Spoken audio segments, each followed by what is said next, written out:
नमस्कार दोस्तों, मैं दिव्या जायसवाल। आज के इस पॉडकास्ट सीरीज में हम उस मुद्दे के बारे में चर्चा करेंगे जो हर जगह चर्चा का विषय बना हुआ है, यूएस एंड इंडिया।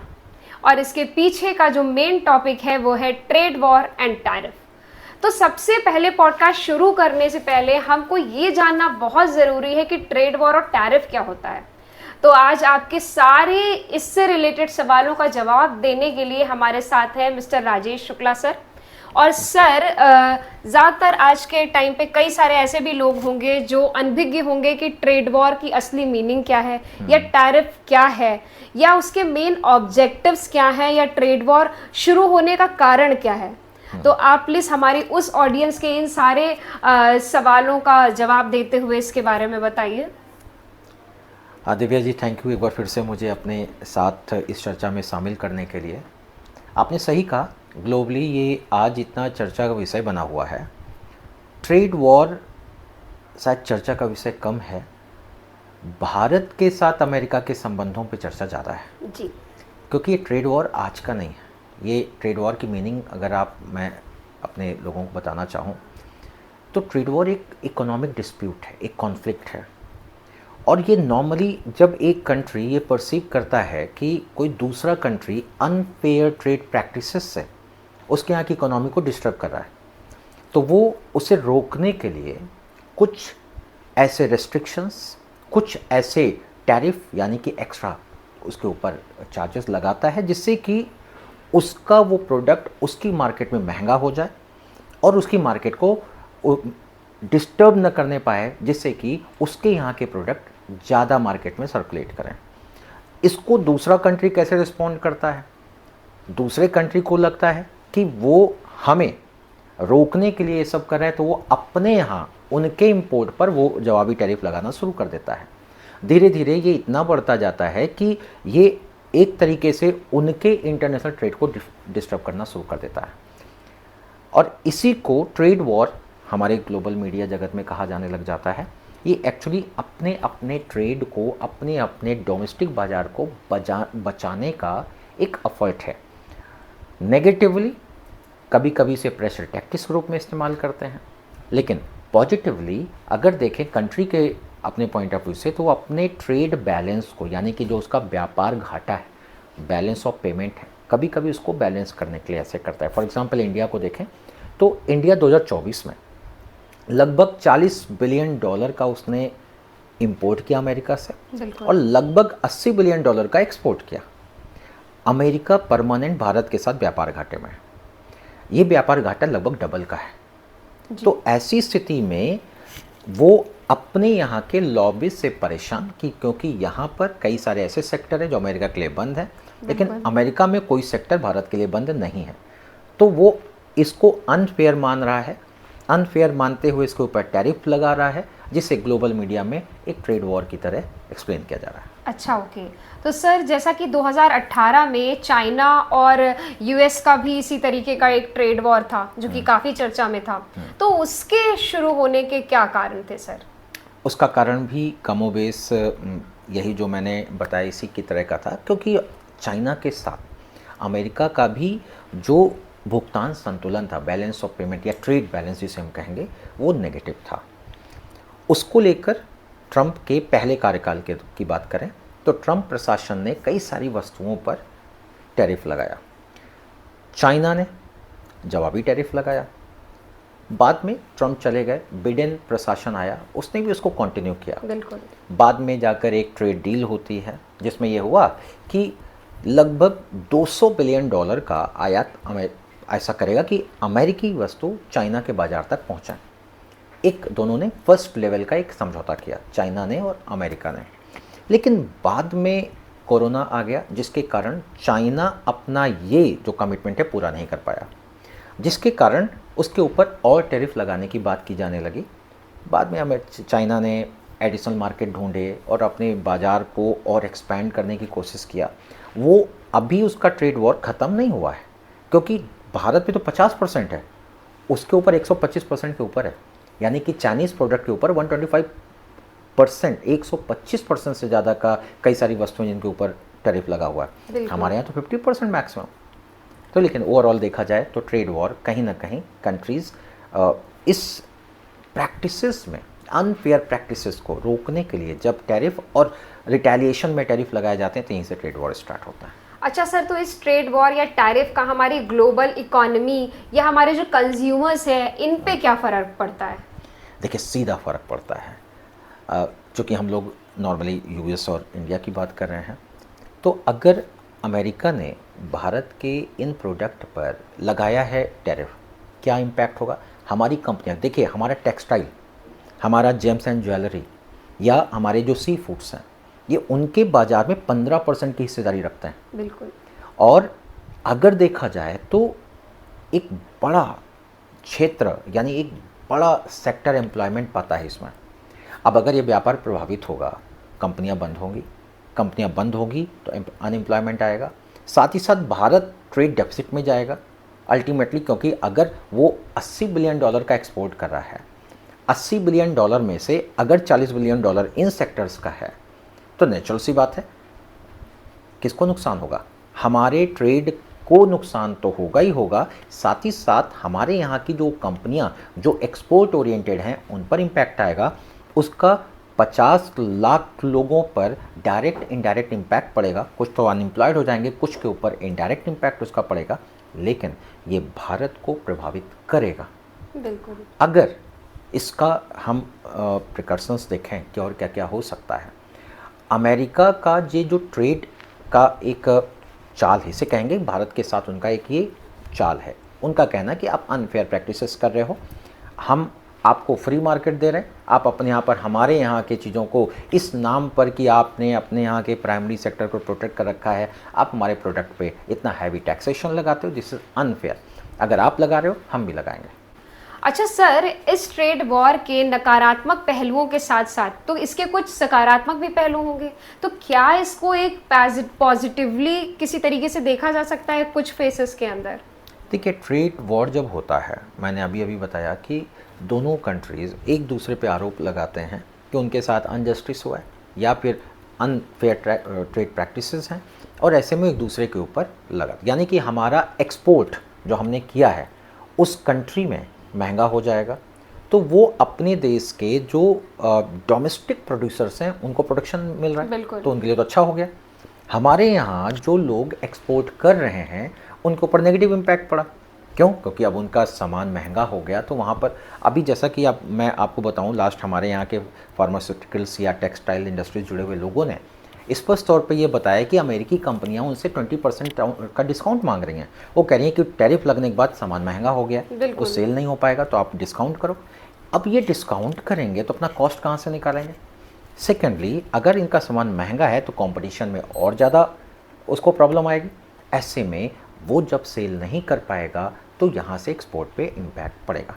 अमेरिका का एक पॉइंट ये है कि जब एक्सपोर्ट कम होगा वहाँ से इंपोर्ट के बराबर ही आ जाएगा तो बैलेंस हो जाएगा, उनका ये मानना है। लेकिन इसके पॉजिटिव डायमेंशन उस कंट्री के लिए तो है ही। क्या अर्जित करेगा वो? रेवेन्यू, क्योंकि बहुत हाई लेवल जगह से काम करके काफ़ी ज़्यादा अमेरिका ने अलग फील्ड खोजेगा। अगर अमेरिका ने 50% मानिए टैरिफ हमारे ऊपर लगाया तो उसको टैक्सेस मिले ना। बिल्कुल। दूसरा, उसके यहाँ के होम प्रोडक्शंस और ज़्यादा इनरिच होंगे। क्यों? क्योंकि जब यहाँ का सामान वहाँ महंगा बिकेगा तो उनके सामान सस्ते होंगे और उनको और ज़्यादा एम्प्लॉयमेंट जनरेट होगा उनकी कंट्री में, तो उनके लिए तो पॉजिटिव ही पॉजिटिव है। लेकिन हमारे लिए नेगेटिव है क्योंकि हमारे यहाँ अनएम्प्लॉयमेंट बढ़ेगा। दूसरी बात, हमारे यहाँ पर जो कंपनियाँ हैं जो इस फील्ड में लगी हुई हैं वो हमारे टैक्सेशन में तो बहुत बड़ा रोल प्ले करें ना, हमारी इकोनॉमी में उनका बहुत बड़ा हिस्सा है। बिल्कुल सर। जब वो आय ही अर्जित नहीं करेंगे, जब उनका कंपनी में किसी न किसी प्रकार से जब जो उनकी प्रॉफिट है वो कम होगा तो टैक्स भी कम होंगे, तो कहीं ना कहीं देखा जाएगा तो इस एक कंट्री के लिए नुकसान दूसरे कंट्री के लिए फ़ायदा होता है।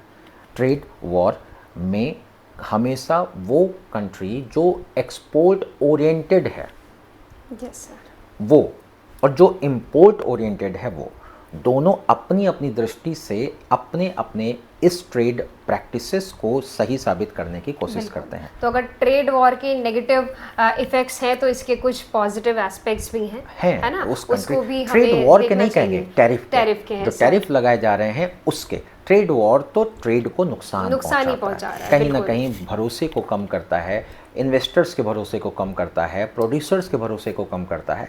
तो ट्रेड वॉर कहीं पे भी अर्थव्यवस्था के लिए या वैश्विक अर्थव्यवस्था के लिए अच्छा नहीं माना जाता।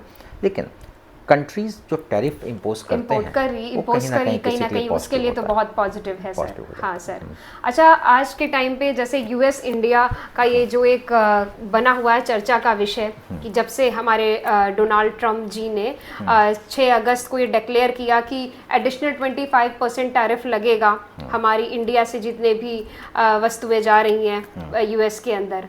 तो सर ये ज़्यादातर लोगों का ये मानना है कि यूएस का ऐसा एडिशनल 25% टैरिफ इम्पोज करने के पीछे का कारण कहीं ना कहीं रशिया से इंडिया का आपका जितने भी हमारे डिफेंस इक्विपमेंट्स हैं या फिर एनर्जी सोर्सेज हैं उनको परचेज करना, या फिर इसका जो भी है कि जो भी यूएस और इंडिया के बीच का ट्रेड डेफिसिट है क्या इसको कंपनसेट करना चाहता है यूएस? आप इसके बारे में क्या कहना चाहेंगे?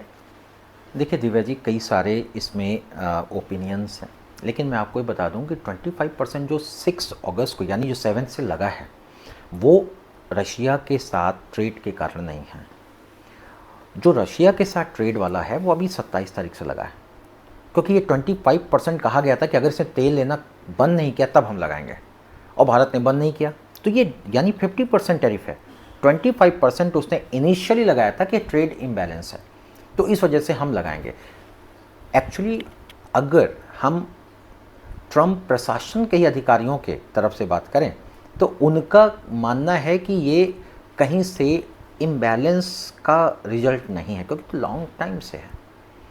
इसका सबसे बड़ा कारण है उनके अकॉर्डिंग ट्रंप का भारत के साथ लेटेस्ट टाइम में कुछ मुद्दों पर नाखुश होना। बिल्कुल।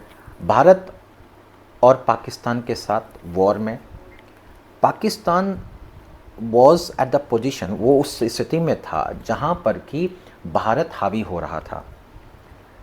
अमेरिका ऐसी स्थिति में उसे अपना बफर जोन बनाने के लिए एक वहाँ पर अपनी रेपुटेशन अर्जित करना चाह रहा था, और ओसामा बिन लादेन को न्यूट्रलाइज करने में पाकिस्तान ने जो हेल्प किया था, अमेरिका को स्पष्ट तौर पर लगता है कि पाकिस्तान को बहुत आसानी से कन्विंस किया जा सकता है चीज़ों के लिए, इंडिया को नहीं। लेकिन उस समय उसे एक मौका मिला कि इंडिया और पाकिस्तान के वॉर में अपनी बादशाह दिखाकर वो दोनों को अपना सबॉर्डिनेट टाइप का विश्व को दिखा देगा। लेकिन इंडिया ने रिफ्यूज़ कर दिया। इंडिया ने कहा कि हमें कोई मीडिएशन नहीं चाहिए, पाकिस्तान भारत आपस में निपटाएंगे। इससे ट्रंप के रेपुटेशन को इस एशियन उसमें कॉन्टिनेंट में एक धक्का लगा। उनको पर्सनली इसका बुरा लगा, इसमें कोई दो राय नहीं, क्योंकि उन्होंने शाम को बताया, अगले दिन हमारे डिपार्टमेंट ने कह दिया कि नो, ऐसा कोई बात नहीं है, यानी उनको झूठा साबित किया।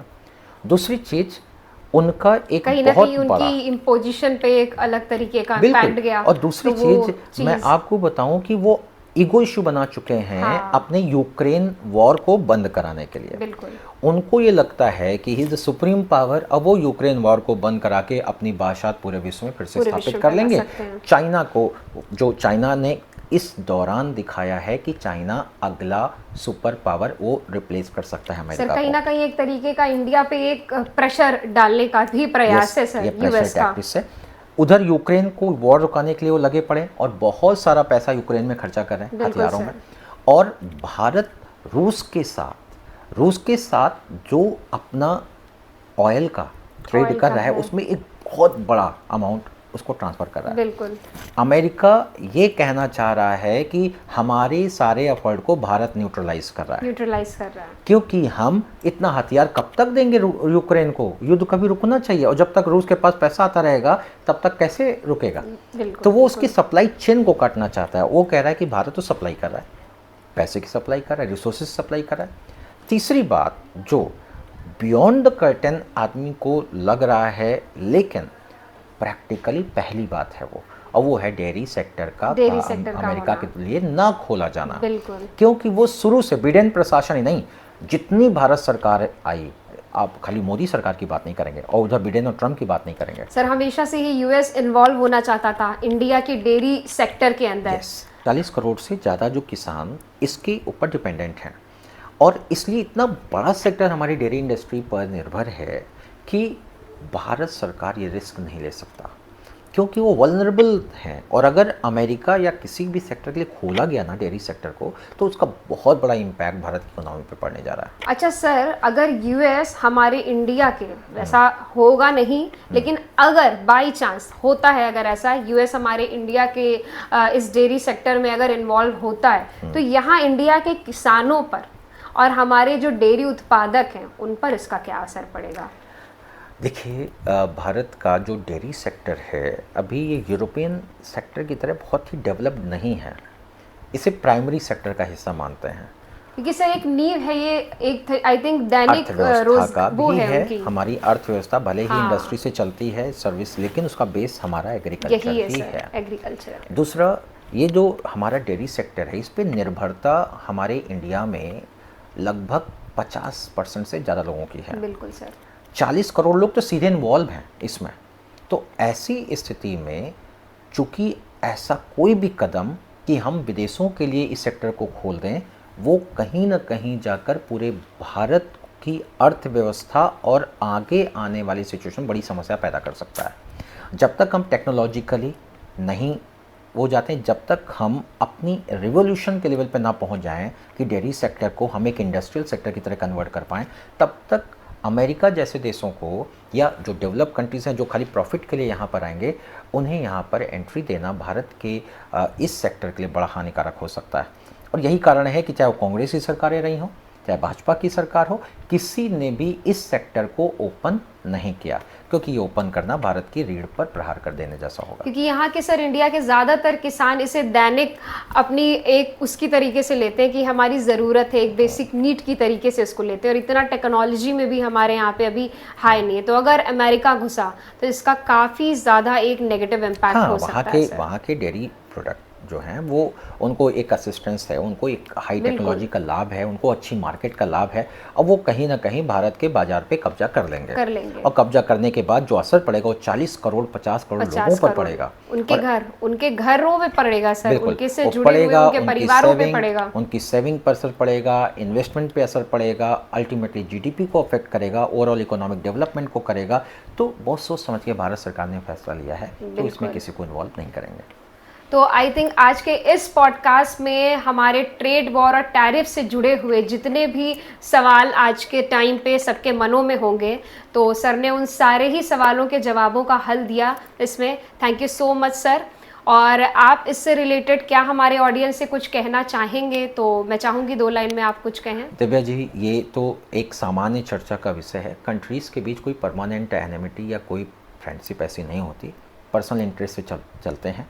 भारत सरकार जो आज ट्रम्प के दोस्त होने का हम दम भर रहे थे, नेचुरल सी बात है, ये हमें एक नया एवेन्यू प्रोवाइड करेगा। बिल्कुल। भले ही हमें आज लग रहा है कि हमारी कंपनियों को नुकसान होगा, but we will search for the new markets, new sir, क्योंकि आज के टाइम पे इसके बारे में सुन के काफ़ी लोगों के मनों में डर है कि इसके भविष्य में भारत की इकोनॉमी पे इसका क्या असर पड़ेगा। जहां आज भारत पूरे विश्व में कहाँ जाना जा रहा है, तो कल को क्या इस पे क्या आ सकता है? देखिए, मैं आपको बताऊं, तो इसके सॉल्यूशंस जानना बहुत ज़रूरी है आज की ऑडियंस के लिए। भारत का अमेरिका के साथ लगभग 18% ट्रेड, बिल्कुल, हमारे टोटल ट्रेड में 18% अमेरिका के साथ है, और अभी वो चाइना को सरपास करके पहले नंबर पे आ गया था अमेरिका। वहाँ पर हम सरप्लस में थे और वहाँ पर अमेरिका हमारे साथ भुगतान असंतुलन की स्थिति में था। तो इसलिए असर तो पड़ेगा, क्योंकि हमारे 18% ट्रेड बहुत बड़ी चीज़ होती है, ख़ास तौर पे बेसिक सेक्टर जिसमें टेक्सटाइल जैसी चीज़ें हैं जो हमारा आधार माने जाता है। असर तो पड़ेगा, लेकिन नई मार्केट, नया एवेन्यू मिलेगा। जब आपको याद होगा, इंदिरा गांधी जी जब गई थी अमेरिका, उनके साथ बेहतर ढंग से व्यवहार नहीं हुआ था, लौट कर मिसाइल संपन्न देश बन गए। उन्होंने हमें टेक्नोलॉजी देने से मना कर दिया, हमने सेल्फ टेक्नोलॉजी डेवलप करके क्रायोजेनिक तब डेवलप करने की कोशिश शुरू कर दी। उन्होंने हमें टेक्नोलॉजी देने से मना किया, परमाणु विस्फोट के बाद हमने सारी टेक्नोलॉजी सेल्फ डेवलप कर दी। तो ये तो एक बहुत अच्छा मौका भी हो सकता है। हमारी अपनी कंपनियां नए बाज़ार के लिए जाएंगी, नए बाज़ार में वो अपने आप को उस तरह से स्थापित करेंगी जहां पर कि वो आगे आने वाले समय में अपने व्यापार को न सिर्फ बढ़ाएंगे बल्कि एक नया भारत का एक मिनी भारत अलग अलग जगहों पे बनना शुरू हो जाएगा। और लॉबिंग हमारी राजनीतिक चीज़ों में भी हमको मदद करेगा। जैसे कि इसके नकारात्मक पहलू है तो सकारात्मक भी कई रूपों में है और इसको हम पॉजिटिव रूप में ही देखेंगे। तो इसी के साथ हम एंड करते हैं अपने आज के इस पॉडकास्ट एपिसोड का और मिलते हैं अपने नए पॉडकास्ट में नए विषय पर चर्चा के साथ। तब तक के लिए बने रहिए, stay tuned. Thank you so much. Thank you, नमस्कार।